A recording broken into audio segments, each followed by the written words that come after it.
ও সামাজিক পরিবেশ আমাদের অহরাত্র যে সংকেত পাঠিয়ে চলে, তার ফলে আমাদের মনে দিবারাত্র নানান প্রতিক্রিয়া ঘটতে থাকে।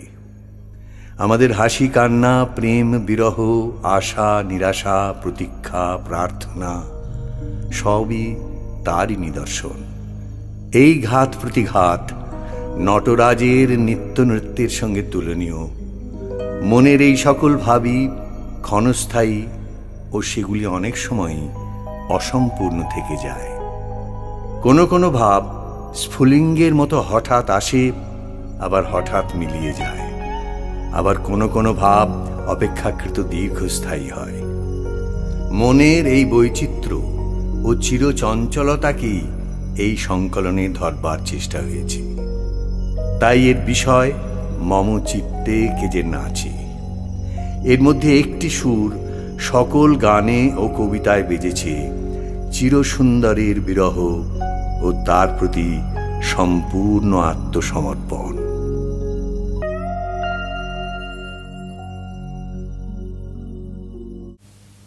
মুক্তিতত্ত্ব শুনতে ফিরিস তত্ত্ব শিরোমণির পিছে, হায় রে মিছে, হায় রে মিছে। এই নেমেছে চাঁদের হাসি, এইখানে আয় মিলবি আসি। বিনার তারে তারণ মন্ত্র শিখে নে তোর কবির কাছে। আমি নটরাজের চেলা, চিত্তাকাশে দেখছি খেলা। বাঁধন খোলার শিখছি সাধন, মহাকালের বিপুল নাচে। দেখছি ও যার অসীম বৃত্ত, সুন্দর তার ত্যাগের নৃত্য। আপনাকে তার হারিয়ে প্রকাশ, আপনাতে যার আপনি আছে। যে নটরাজ নাচের খেলায়, ভিতরকে তার বাইরে ফেলায়। কবির বাণী অবাক মানে, তারই নাচের প্রসাদ যাচে। শুনবি রে আয় কবির কাছে, তরুর মুক্তি ফুলের নাচে। নদীর মুক্তি আত্মহারা নৃত্যধারার তালে তালে। রবির মুক্তি দেখ নাচে, আলোক জাগার নাচন গে। তারার নৃত্যে শূন্য গগন, মুক্তি যে পায় কালে কালে।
চিত্ত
তালে নটরাজ রে তেরো তালে তালে নমো